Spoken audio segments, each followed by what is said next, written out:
Here's the key though. You must know your language of love first.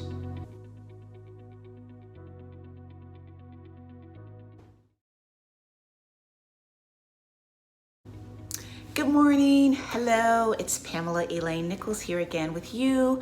I am so excited that you are here with me. A third language of love is quality of time. This is the child who feels loved and wanted when you just spend time with her.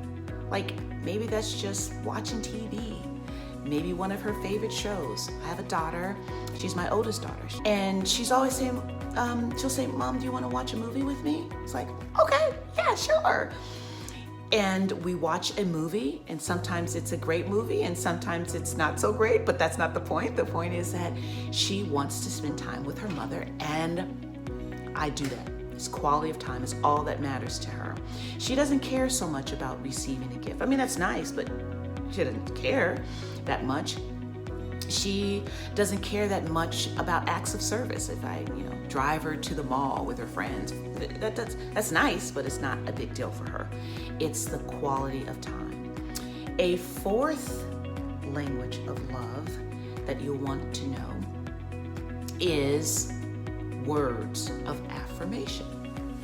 I have a daughter my daughter number 2, who thrives on what you say to her. She thrives on, oh my goodness, you're so sweet. Wow, you are so thoughtful. Look what you brought home to share with your sister. You are such an amazing child because you care about how other people feel. I really, really appreciate the things that you did to make my day a little bit easier.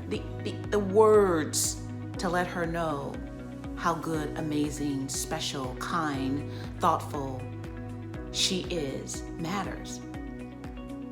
She is not so much in giving of gifts or receiving gifts, fine, but compared to the other languages of love, hers is tell me, talk to me, say it to me.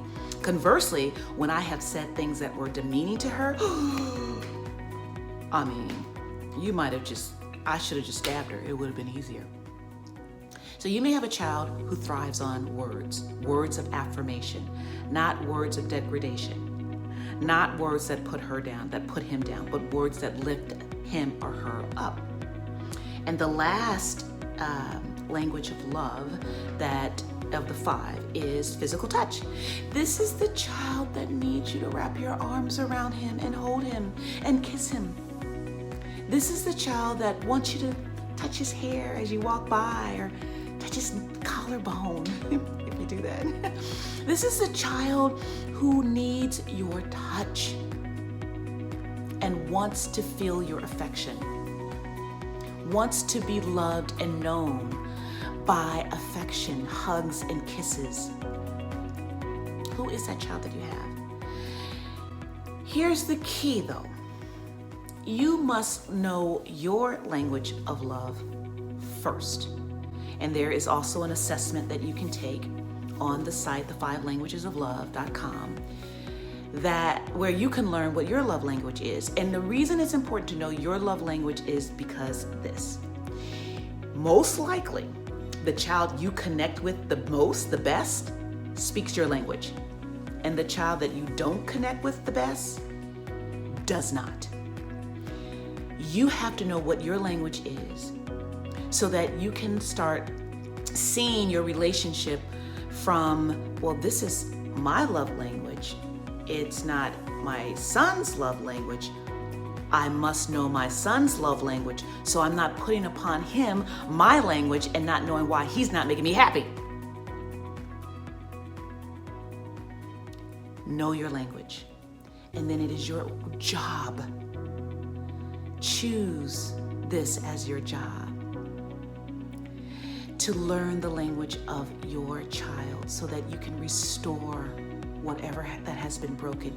You can do that simply by learning their language and then speaking it. Learn it, then speak it. And on the website, 5languagesoflove.com, you can learn their language and you can learn what you must do to speak their language.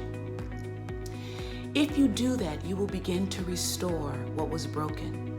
And if you do that over time, and if you're persistent and patient about it, you will begin to see the relationship between the two of you become better. I really want to encourage you to learn the 5 languages of love. If you don't know yours, I want to encourage you to learn yours first and then take the assessment to know their language too. And maybe, I don't know, your child would be willing to take the assessment and then share it with you, and then that way, you know. But if they're not willing, if the relationship is that broken that they don't even like language of love, what? Okay, that's fine. You can take the assessment for them and learn what it is. All right, that's the tip for today. I want you to practice this tip.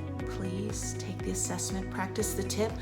I want you to lean into the discomfort of practicing it. And I want you to remember that every single solitary investment in your personal development pays off. That's it for today. See you next time. And you will discover what his or her language of love is. There are 5 languages of love. One is, they're not in this order, it's just what it is. Acts of service. This is the child that you find is always doing something, right? Like putting gas in the car if they're an adult, or doing the dishes, or taking out the trash without you having to beat them upside the head to do that, right? This is the child that really enjoys service. Maybe they're involved in a volunteer program, things of that nature.